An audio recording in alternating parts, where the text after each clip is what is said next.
여러분에게 질문을 하나 던지면서 설교를 시작해 보겠습니다. 여러분, 영혼 구원이라는 것이 기독교인에게 그렇게 중요한 것입니까? 그렇게 대단한 것입니까? 기독교인은 영혼만 구원받으면 되는 것입니까?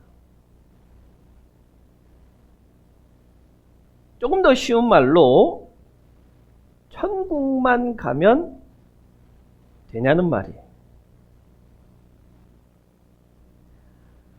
항상 저는 여기에 대한 근본적인 의문이 있었습니다. 왜냐하면 성경을 통해서 만난 하나님, 예수님은 제가 만난 그분은 그렇게 말씀하시는 분이 아니었거든요. 그런데 설교가들은 그렇게 영혼 구원만 집착하더군요. 그게 전부인 것처럼. 지난주에 우리 사모님이랑 알콩달콩 소파에 누워서 TV를 봤습니다. 저희 부부 사이는 알콩달콩 했지만 이 TV의 내용은 그렇지가 않았습니다. 이 말은 꼭 하고 싶었어요 라는 처음 방영된 그런 범죄 소개 프로그램이었습니다. 2011년 고3 수험생이던 아들이 어머니를 흉기로 찔러서 살해하고 안방에 8개월 동안 버려둔 채 동거하다가 뒤늦게 발견되어서 세상에 알려진 그런 이야기였습니다. 자, 단순히 이것만 놓고 보면은 폐륜적인 이 녀석이 뭔가 불만을 가지고 어머니를 찔러 주겠거니 하지만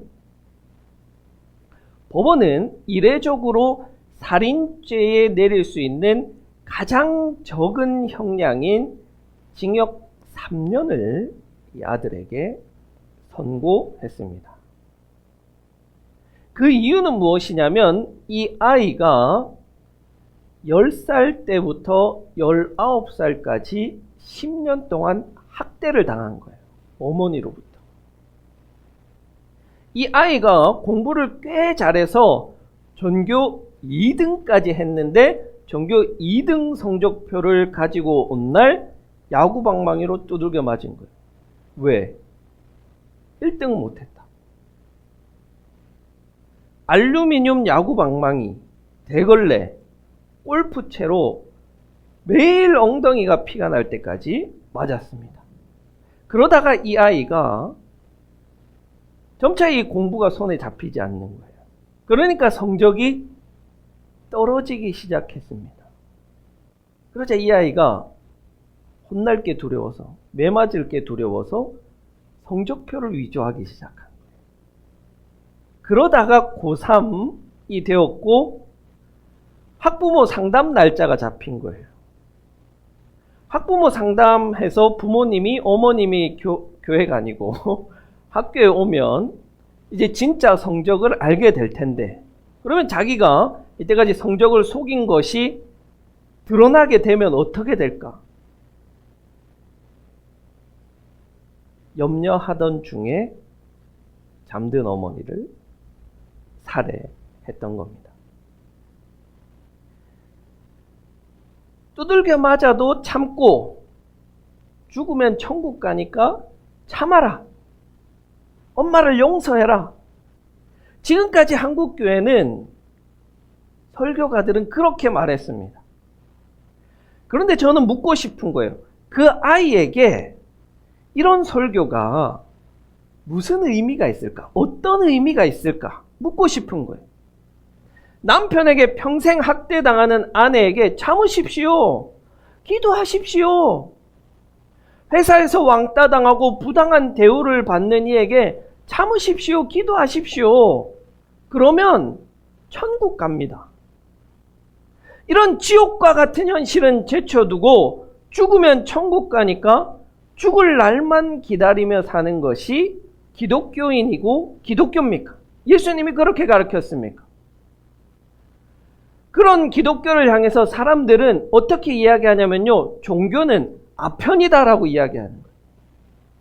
현실의 고통을 잠시 잊게 해주는 마약과 같은 것이라고 말합니다. 그렇지 않습니다, 여러분. 기독교는 영혼 구원만 외치는 종교도 아니고 현실을 외면하고 도피하는 종교도 아닙니다. 그것을 바로 이 희년을 통해서 우리가 함께 살펴보기를 원합니다. 오늘 우리가 읽은 이 본문은 희년에 관한 법입니다. 희년은 안식년이 7번 반복된 후 그 다음 해인 50번째 되는 해에 선포되는 절기입니다. 땅과 하나님의 안식을 통해서 인간 공동체가 회복되는 안식년이 7번 반복되어 완전해진 50번째가 희년이라는 해입니다. 이스라엘은요, 새해가 7월 1일입니다. 그러면 50년 7월 1일에 희년을 선포하는 것이 아니고 오늘 본문 구절을 보니까 7월 열흔날, 바로 7월 10일 날 희년을 선포하는 겁니다. 여러분, 7월 10일은 무슨 절기죠?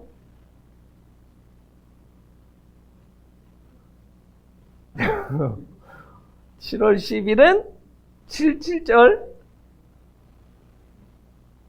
6월절, 다 나오네.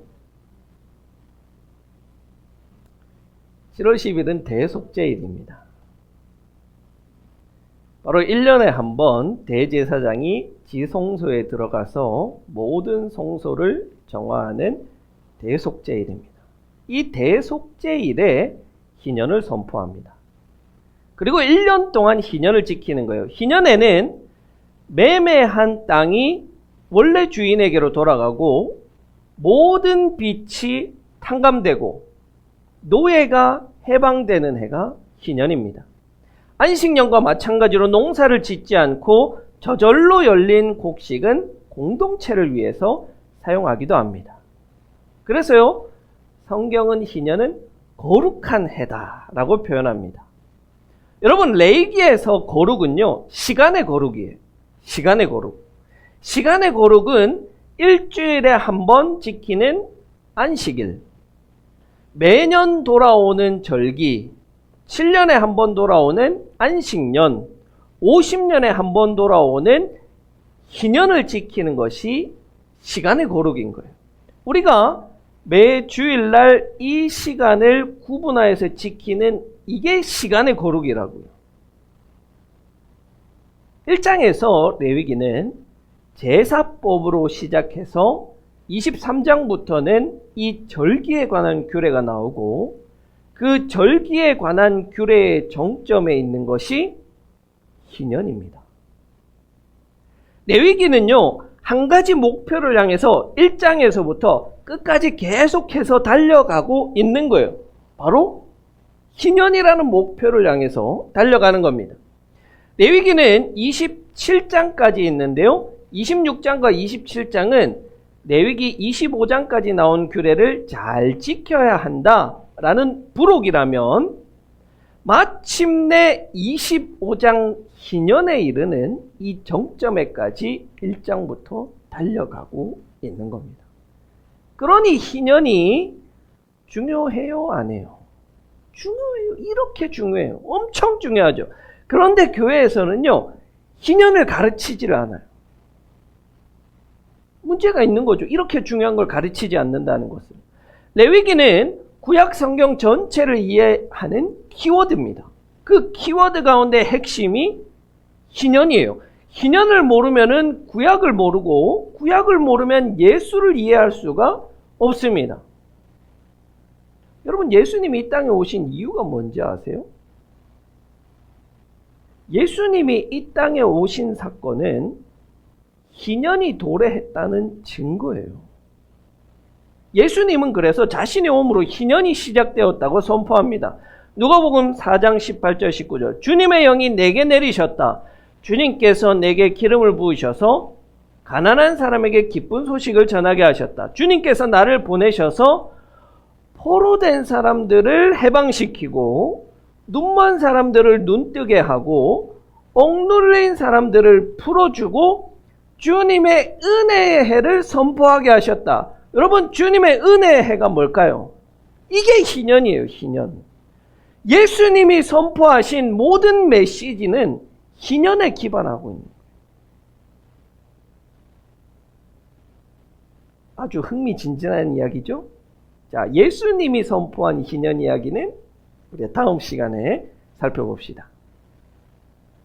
자, 50년째 되는 해 대속죄일에 이스라엘 땅에 살고 있는, 가나안 땅에 살고 있는 모든 사람들에게 자유가 선포됩니다. 자유하다 선포돼요. 도로르, 자유는 히브리어로 도로르라고 하는데요. 도로르가 선포되는 거예요. 도로르가 선포되는 해를 희년이라고 하는데, 이 희년은 히브리어로 요벨입니다. 요벨은 뭐냐면 순양 혹은 순양의 뿔을 가리킵니다. 9절에 보면 희년이 되면 전국에서 순양의 뿔을 불어서 특별한 해가 시작되었다는 것을 알리게 됩니다. 그래서 희년의 핵심은 뭐다? 자유라는 거예요. 자유. 도로르. 희년은 자유케 되는 해입니다. 10절에 보면 유산, 곧 분배받은 땅으로 돌아가는 해이며 저마다 가족에게 돌아가는 해이다. 이스라엘은 땅은 소유할 수가 없죠. 소유권이 없어요. 원래 가나안 땅은 이스라엘의 것이 아니고 누구의 것? 하나님의 것이기 때문에 그렇죠. 여호수아의 정복 전쟁으로 가나안 땅을 차지한 후에 지파별로 땅을 분배해 줍니다. 그러나 이것은 소유권을 준 것이 아니라 임대해 준 거죠. 그러면 임차인은 임차받은 자기의 땅을 팔 수 있는 권한이 있어요? 없어요? 없죠. 팔아서는 안 돼요. 그런데 살다 보면 사업을 하다가 망하기도 하고 빚을 지기도 합니다. 그러면 이 땅이 그 사람에게 넘어가 버려요. 그리고 그 사람은 또 다른 사람의 노예가 되어서 살기도 하죠. 심지어는 이 시대에는요, 빚을 갚기 위해 자신의 자식을 노예로 팔아버리기도 합니다. 그렇게 본토와 집을 떠나서 남의 집에 노예 생활을 하던 이들이 이날만 기다리는 거예요. 희년이죠. 이때는 모든 빚이 탕감되고 매매되었던 땅이 원래의 주인에게로 돌아가고 노예가 되어서 가족과 떨어져 지냈던 이들이 가족에게 돌아가게 됩니다. 빚으로부터 자유하고 주인으로부터 자유하고 노동으로부터 자유하게 되는 자유의 해가 희년입니다. 그 말은 뭐냐면 하나님은 어떤 분이시냐? 하나님은 자유하게 하시는 분이라는 거예요. 누구든지 억눌리고 노예가 되고 억압받는 것은 하나님께서 원하시는 것이 아닙니다. 이집트에서 종살이 하던 이들을 해방해서 자유를 주시고 백성을 삼으시고 자신의 죄로 인해서 바벨론으로 포로로 끌려간 이들에게 회개와 용서를 통해서 다시 회복시켜 주시는 자유를 주시고 죄의 종노릇하며 사망의 그늘에 앉아있는 우리에게 자유를 주셔서 해방시켜 주시는 분인 해방자입니다. 우리는 그런 하나님을 믿는 거예요. 하나님은 자유하게 하시는 분이에요. 그런데 하나님은 단순히 말로만 자유해라, 자유해라 이렇게 하시는 분이 아니라는 거예요. 하나님은요, 실제로 자유하게 하시는 분이고 우리가 자유할 수 있도록 실제로 해방시키고 제도적으로 뒷받침을 해주시는 분이라는 거예요. 야고보가 이런 비유를 했습니다. 어떤 형제나 자매가 헐벗고 그날 먹을 것조차 없는데 여러분 가운데 누가 그들에게 가서 말하기를 평안히 가서 몸을 따뜻하게 하고 배부르게 하십시오 하면서 말만 하고 몸에 필요한 것들을 주지 않는다고 한다면 무슨 소용이 있겠습니까? 우리 하나님은요, 성적의 노예가 되어서 부모에게 학대받는 자에게 가서 너희가 가서 선포해라, 자유해라, 벗어나라, 영원히 구원받는다, 행복해라, 그렇게 하시는 분이 아니라는 말이에요. 실제적으로 자유케 하시고 실제적으로 먹이시고 해방시키시는 분이 하나님이시고 그렇게 행하는 것이 하나님의 뜻이라는 거예요. 그래서 예수님은 자신을 따르던 무리들에게 그렇게 먹을 것을 먹이셨어요. 하나님의 말씀으로 살아야 된다, 그렇게 말씀하셔놓고는 말씀만 전하는 게 아니라 빵도 먹이시고 물고기도 먹이시고, 부활하시고 난 다음에 가장 먼저 한 일이 갈릴리로 가서 제자들에게 아침 식사를 차려 주신 분이에요. 실제적인 구원과 먹임 없이 영혼 구원만 외치는 것은 허무한 일이에요. 그건 아무것도 아니에요. 그 인생이 심하게 고통받고 있는데, 지금 지옥을 살고 있는데 죽으면 천국 갑니다. 죽으면 구원받습니다. 그게 무슨 의미가 있습니까? 지금 지옥을 사는데. 지금 지옥을 사는 이들에게 천국이 그렇게 와닿는 말이겠습니까? 우리 하나님은요, 그런 분이 아니에요. 지금 구원받으라는 겁니다. 지금 해방하시고 지금 자유하게 하시는 하나님을 믿으라는 거예요. 예수 믿으면 죽으면 천국 간다면서요. 맞아요? 여러분 예수님 믿으세요? 그러면 천국 가겠네. 그 문제는 끝났잖아요. 끝난 거예요. 이거 가지고 평생 동안 50년 동안 죽으면 천국 갑니다, 예수 믿으세요. 죽으면 천국 갑니다, 예수 믿으세요. 이렇게 할 이유가 없는 문제예요. 왜 그 간단한 문제를 가지고 평생 동안 천국만 이야기하는 거예요? 그게 안타깝다는 거예요. 왜? 그게 전부가 아닌데. 하나님은요, 우리를 불러서 거룩하게 하시는 분이에요. 하나님께서 우리를 불러주신 것은 더러움에 빠져 살게 하시려는 것이 아니라 거룩함에 이르게 하시려는 것입니다.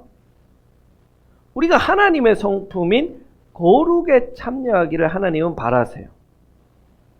그런데 재밌는 건 뭐냐면요, 우리가 지난주에 살펴본 안식년에는요, 거룩이라는 단어가 안 나와요. 근데 희년에는 4번 나와요. 희년은 거룩한 해라는 거예요. 왜냐? 자유와 해방 없이는 노예의 상태, 억압의 상태에서는 거룩할 수가 없기 때문에 그래요. 자유와 해방이 없는 거룩은 없습니다. 어머니에게 10년 동안 학대받고 있는 자에게 하나님께서 거룩하십니다. 하나님께서 자비를 베풀고 계십니다. 은혜로우십니다. 말할 수 있어요? 만약에 예배와 제사만으로 거룩해질 수 있다면 그런 자들은 평생 거룩할 수가 없어요. 그 자리에 참여할 수가 없거든요. 노예의 상태에 있어도 거룩할 수 있다면 하나님께서 왜 이스라엘을 이집트 노예의 자리에서 해방시켜 주셨습니까? 갈대아 우르 그 향락의 자리에서도 거룩할 수 있다면 왜 하나님은 그곳에서 아브라함을 부르지 않고 약속의 땅인 가나안 땅으로 불러서 거룩하게 하셨습니까? 자유가 없이는 하나님의 성품인 거룩에 참여할 수가 없어서 그래요. 그래서 하나님은 모든 사람에게 자유를 주고 싶어 하시는 분인 거예요. 심지어는 자기의 아들인 예수를 죽이면서까지. 죽음으로부터의 자유, 죄로부터의 자유, 모든 억압으로부터의 자유, 돈으로부터의 자유, 명예로부터의 자유, 죄책감으로부터의 자유. 자유가 없이는 거룩이 없어요. 하나님께서 주시는 이 희년은 자유의 회복인 거예요. 낙오하고 실패한 이들이 다시 회복되어서 살아갈 수 있도록 만드신 사회보장 제도예요. 희년은. 깨어진 관계가 회복되어지고 깨어진 경제적 상황이 회복되고 깨어진 인간관계가 회복되도록 기회를 주십니다. 다시 시작할 수 있도록. 땅을 원래 주인에게 돌려주고 먼 땅에서 종살이 하던 이들이 자유인이 되고 빚으로 깨어진 인간관계가 다시 회복되어지는. 여러분, 우리나라, 우리 사회가 가지는 가장 큰 문제 가운데 하나가 뭐냐면 사람들이 한 번 실패하면 그대로 실패한 인생으로 끝나버리게 된다는 거예요. 그래서 우리 사회는요, 젊은이들이 실패를 두려워해요. 실패하면 회복할 수가 없으니까. 그래서 새로운 영역에 도전하지 않아서 창의성이 떨어지는 사회고, 이 사회가 보수적으로 변해가요. 실패를 두려워하니 변화가 없고, 변화가 없으니 새로운 분야의 개척이 이루어지지가 않는 거예요. 지금 우리나라가 그렇다는 거예요. 그런데 이 희년을 통해서 나타난 하나님은 실패한 자들을 다시 세우시고 기회를 주시는 분이에요. 하나님 나라는요, 그런 실패를 두려워하지 않고 실패해도 다시 일어설 수 있는 곳이 하나님 나라예요. 어떤 사람들은요, 하나님 나라는 죄를 짓지 않는 곳이라고 생각해서 죄 짓는 것을 두려워하는 이들이 있어요. 그러나 종교개혁가들은 말해요. 죄 짓는 것을 두려워하지 말라고. 왜? 하나님의 은혜는 다시 기회를 주고 다시 회복시키는 게 하나님 은혜이기 때문에 그렇습니다. 그런데 우리 사회가 그렇지 않다는 거예요. 그 말은 우리 사회가 하나님 나라로부터 아주 많이 멀어져 있다는 증거입니다. 사회 제도적으로 희년과 같은 법이 있어서 다시 도전하고 회복할 기회를 줘야 하는데, 이 사회는 도리어 그런 자들이 다시 일어설 수 없도록 하는 사회. 전세 사기를 당한 수많은 젊은이들이 길거리로 나앉고 빚쟁이가 되어서 살아가고 있는데, 정부는 그것을 네가 멍청해서 그렇잖아, 네가 잘 알아보지 않아서 그렇잖아, 개인의 책임으로 돌려버리고 알아서 하라고 말합니다. 지금까지 전세 사기 당한 청년 8명이 스스로 목숨을 끊었습니다.